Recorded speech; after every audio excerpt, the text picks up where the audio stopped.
अस्सलाम वालेकुम to all of you. आज की वीडियो में मैं आपको सिखाने जा रहा हूँ कैसे आप लोग एसक्यूएल राइटिंग कर सकते हैं।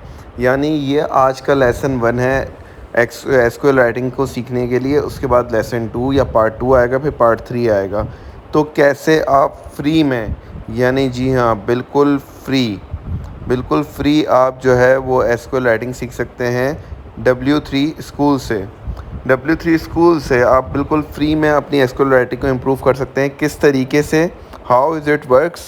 तो ये काम करता है कि आपने W3 स्कूल्स को ज्वाइन करना है। सही है। Choose a template, start from scratch. यानी अगर आपने एसक्यूएल सेलेक्ट करना है तो एसक्यूएल सेलेक्ट करेंगे, एडिट करेंगे कोड को डायरेक्टली और शेयर करेंगे वेब पेज पे।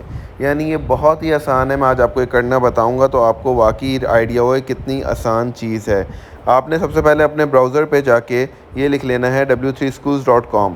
तो एक पेज इस तरह खुल जाएगा। W3 स्कूल्स है, यानी एस है एंड में, तो w3schools.com। यहाँ पे आप देखें HTML CSS जावास्क्रिप्ट, जिस तरह से आपको यहाँ नज़र आ रहा है HTML। आप चाहें तो HTML भी सीख सकते हैं, जो लोग वेब डिज़ाइनिंग या HTML से रिलेटेड हैं। CSS भी आप सीख सकते हैं, जावास्क्रिप्ट भी सीख सकते हैं। पाइथन आजकल बहुत दिन है, आप पाइथन को भी यहाँ पे जो है वो सीख के यूटिलाइज़ कर सकते हैं, और एसक्यूएल को भी। तो अभी हम जो है वो एसक्यूएल सीखने जा रहे हैं। तो हम एसक्यूएल पे क्लिक करेंगे और होम के टैब पर आ जाएंगे। ये लेफ़्ट साइड पे ये सारा ट्यूटोरियल आपको सिखाने के लिए है, होम से लेके जितना भी नीचे तक है। तो हम इसको बारी बारी देखेंगे। तो होम पे हम जाते हैं और ट्राई इट योरसेल्फ करते हैं। यहाँ पे एक्सरसाइज भी दी हुई है ताकि आप लोग का टेस्ट भी हो जाए और आप लोग बहुत ज़्यादा जो है पक्के हो जाएं अपने काम पे। यहाँ पे क्विज़ेस भी हैं, आप पे यहाँ पे टेस्ट भी कराया जाता है, एक्सरसाइज भी दी जाती है। उसके बाद आप जो है वो बहुत ज़्यादा जो है फ्लुएंट हो जाते हैं इस चीज़ में। तो मैंने पहले किया हूँ ट्राई इट योरसेल्फ में। तो एक सिंपल सा एसक्यूएल स्टेटमेंट है, सेलेक्ट ऑल फ्रॉम कस्टमर। ये बेसिकली एक टेबल है। तो जैसे ही मैं रन एसक्यूएल करूँगा तो अब आप ये देखें, ये पूरा जो है इसके 91 रिकॉर्ड्स हैं आपके पास। डेटाबेस 91 रिकॉर्ड्स का था, वो आपके पास डमी डेटाबेस शो हो रहा है। लेकिन इस डेटाबेस के पीछे क्या लॉजिक है, एसक्यूएल कैसे काम करता है, हमें वो सीखना है। तो उसके लिए मैं दोबारा से जो है वो अपने मेन पेज पे आया और एसक्यूएल इंट्रो के अंदर जो है, ये एसक्यूएल इंट्रो पे मैं क्लिक कर दूंगा। अब यहाँ पे आपको बता रहा है कि व्हाट इज़ एसक्यूएल और व्हाट कैन एसक्यूएल डू। तो एसक्यूएल सिंपली हमारे लिए, एसक्यूएल डेटाबेस क्या करता है, हम उस पर अपनी क्वेरीज़ को लिखते हैं, राइटिंग लिखते हैं, एसक्यूएल राइटिंग करते हैं। और जहाँ डेटाबेस हमारा होता है, जहाँ पर हमारा डेटा डम हुआ होता है, माइनिंग की हुई होती है, वहाँ से वो डेटा को एक्सट्रैक्ट करके लेकर आता है। तो ये एसक्यूएल का काम है सिंपल सा। और हमें आज के लेसन में एसक्यूएल राइटिंग सीखनी है कि हम डेटा को कैसे एक्सट्रैक्ट कर सकते हैं। बहुत सारे लोग इसमें कंफ्यूज हो जाते हैं और कहते हैं हम ये कर ही नहीं सकते। तो ऐसा नहीं है, बहुत सारी सोर्सेस ऐसी मौजूद हैं जहाँ पे आप ये काम आसानी से कर सकते हैं। तो एसक्यूएल सिंटैक्स से हम लोग शुरू करते हैं। सिंटैक्स बेसिकली क्या है, डेटाबेस टेबल है।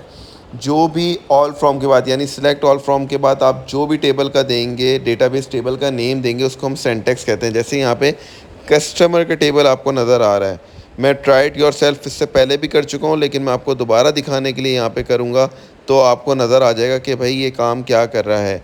उसके बाद सबसे पहली टर्म जो हमारे पास होती है वो सिलेक्ट की होती है, जहाँ से हमारा स्टेटमेंट स्टार्ट होता है। हर स्टेटमेंट सिलेक्ट से स्टार्ट होगा। जब भी हम एसक्यूएल राइटिंग करेंगे, सिलेक्ट के थ्रू ही जो है वो स्टेटमेंट स्टार्ट होगा। लेकिन जब हम सिलेक्ट ऑल फ्रॉम करते हैं तो यानी वो पूरा डेटा हमारे पास एक्सट्रैक्ट करके लिए आता है। जैसे कि मैं आपको भी दिखाता हूँ। ऑल फ्रॉम क्या है हमारे पास, यानी सिलेक्ट स्टेरिक। स्टार जो है वो हमारे पास काम करता है ऑल फ्रॉम का, यानी ऑल का काम करता है हमारे पास स्टेरिक यहाँ पे। तो ऑल फ्रॉम कस्टमर करूँगा तो आप ये देखें सारा कस्टमर का डेटा ले आया। लेकिन अब मैं चाहता हूँ कि मैं जो है वो सिर्फ 2 या 3 जो है वो कॉलम या रोज़ ही लाऊं। तो मैंने यहाँ पे उसको सिलेक्ट के बाद कस्टमर नेम दिया और सिटी दिया, यानी मैंने स्टेरिक हटा दिया। उसकी जगह जो है मैंने प्री डिफ़ाइन अपने डेटाबेस के जो हेडर से उसको बता दिया। तो अब आप देखें उसने मुझे सिर्फ कस्टमर नेम और सिटी ही दिया। दोबारा से मैं ऑल लगा के आपको दोबारा रन करके दिखाता हूँ। तो यहाँ पे और डिफरेंट कॉलम्स भी आ रहे हैं। तो लेट्स से मैं अब 2 की जगह 3 कॉलम्स ले लेता हूँ, यानी मैं या 2 कॉलम्स डिफरेंट कॉलम्स ले लेता हूँ ताकि आपको ये बात आसान हो जाए। तो फिर मैंने जो है ये स्टार को हटाया, कस्टमर नेम और सिटी है। इसके साथ मैंने कॉमा डाल के एक कॉलम और ऐड कर लिया, वो है कंट्री का।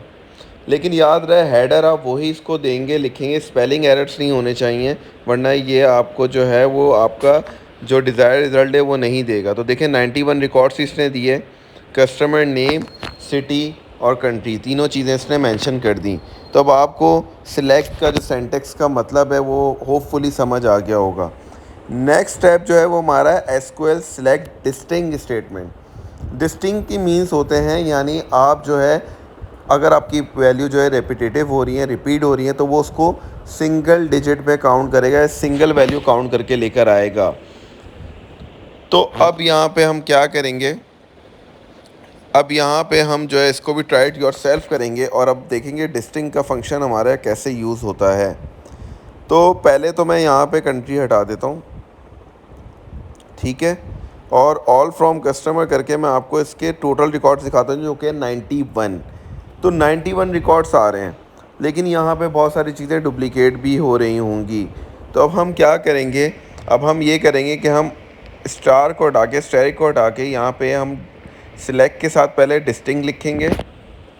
उसके बाद हम अपने जो है ना, अपने जो भी कॉलम हमने डेटा एक्सट्रैक्ट करना है वो देंगे। फॉर एग्जांपल मैंने कंट्री दी और फ्रॉम कस्टमर, तो अब आप यहाँ देखें 21 कंट्रीज़ इस 91 के डेटा के अंदर मौजूद हैं, यानी ये 21 कंट्रीज़ में से ही डेटा डुप्लीकेट हो रहा है 91 का, यानी डिफरेंट कस्टमर्स होंगे इस वजह से।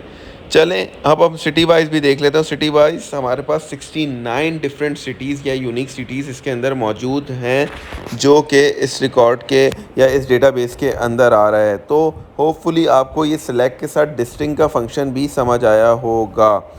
अच्छा, ये फंक्शंस बताने का मकसद ये होता है कि आपका डेटा, आप सेल्स से रिलेटेड हैं, आप और फाइनेंशियल इंस्टीट्यूशन से रिलेटेड हैं, आप बैंक से रिलेटेड हैं, अगर आपको ऐसा डेटा एक्सट्रैक्ट करना पड़ जाए तो अब आप उसको अपने सिनेरियो में जो है वो डेवलप करके अपना डेटा निकाल सकते हैं। नेक्स्ट जो कि बहुत इंपॉर्टेंट क्लॉज है वो है वेयर का।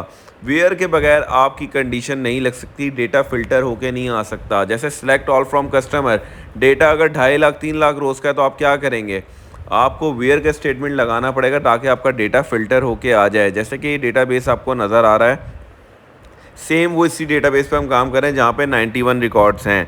तो हम ट्राइड योर सेल्फ में देखते हैं कि हम इसको किस तरह मिनिमाइज़ और या फ़िल्टर कर सकते हैं। यहाँ पे मैंने सेलेक्ट ऑल फ्रॉम कस्टमर यानी पूरा डेटा चाहिए। वेयर कंट्री नेम मैंने फ्रांस कर दिया, ठीक है। अब मैं यहाँ पे रन करूँगा तो मेरे पास जो है वो 11 रिकॉर्ड्स आ गए, यानी 91 में से 11 रिकॉर्ड फ्रांस के हैं। यानी ये डेटा फ़िल्टर हो गया है, यानी इसमें सारे कॉलम्स आए हैं। जो हम सिलेक्ट के बाद कॉलम डिफ़ाइन करते थे उसमें वो सिर्फ सिलेक्टिव कॉलम को लेकर आता था, यहाँ पे वो पूरा डेटा लेकर आएगा, पूरे कॉलम्स लेकर आएगा, सारे कॉलम्स लेकर आएगा, लेकिन फ़िल्टर करके जो आपने उसको कंडीशन दी होगी। चलें एक और ट्राई कर लेते हैं। वेयर के बाद हमने कंट्री लिखा था, अब हम वेयर के बाद सिटी लिख देते हैं और सिटी के अंदर जो है वो मैं कर लेता हूँ बर्लिन। मैंने क्योंकि इस डेटा के अंदर देखा था बर्लिन आ रहा है तो ये देख लेते हैं बर्लिन।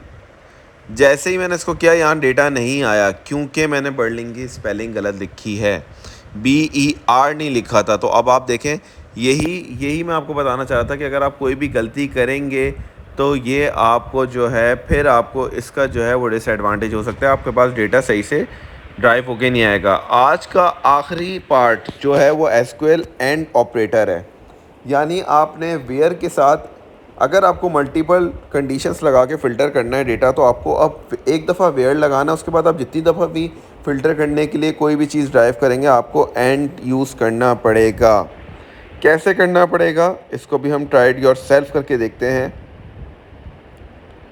तो अब हम आ जाते हैं डेटा पे, यानी जो भी हमारी एसक्यूएल राइटिंग के स्टेटमेंट है उस पर ट्राइड योर सेल्फ पे हमने क्या करा, हमने जो है वो इसको select all from customer where country name तो लिखा हुआ है स्पेन, एंड क्योंकि मैंने आपको बताया मुझे एंड चाहिए तो एंड पे उसने कस्टमर नेम लाइक, जब भी हम लाइक यूज़ करेंगे हम परसेंटेज साइन यूज़ करेंगे। तो अब आपने परसेंटेज साइन यूज़ किया जी के साथ, तो अब आप कैपिटल जी लिखा तो आप देखें कस्टमर नेम स्पेन में 2 जी से आ रहे थे, उसने उसको फ़िल्टर कर दिया। लेकिन मैंने इसको दोबारा सेलेक्ट ऑल फ्रॉम कस्टमर कर दिया और अब मैं इसको अपने हिसाब से बताऊंगा कि मुझे किस तरह ये फ़िल्टर करके डेटा दे। तो सिलेक्ट ऑल फ्रॉम कस्टमर के फ़ौरन बाद मुझे जो है इधर वेयर की कंडीशन देनी है, और वेयर की कंडीशन के अंदर मैं क्या लिखूँगा वो आप देख लेते हैं। Select all from customer where,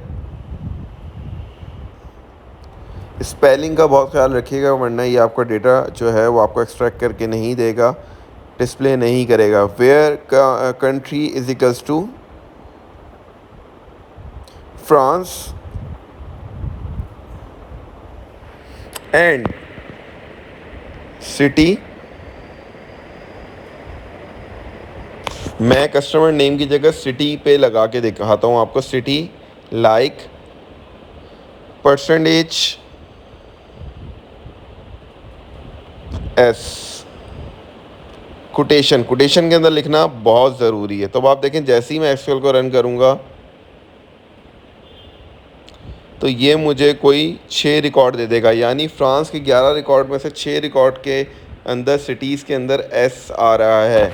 लेकिन मैं इसको यहाँ पे काम करता हूँ, एंड के साथ इज इक्वल्स टू की ही कंडीशन देता हूँ, और उस इज इक्वल्स टू के अंदर जो है वो मैं लिख देता हूँ पेरिस।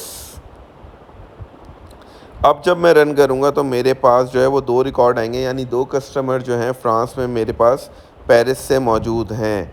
तो यही ही मकसद था आज का मेरा कि मैं आपको जो है ये बहुत आसान तरीके से एसक्यूएल की बेसिक बताऊं और कैसे राइटिंग करनी है वो बताऊं। उम्मीद करता हूं कि आपको ये वीडियो पसंद आई होगी। पार्ट 2 इंशाल्लाह ताला मैं इसका बहुत जल्दी लेकर आऊँगा। मेरे चैनल को सब्सक्राइब करें, वीडियो को लाइक करें और अपने फ्रेंड्स के साथ ज़रूर शेयर करें। टिल देन अल्लाह हाफ़िज़।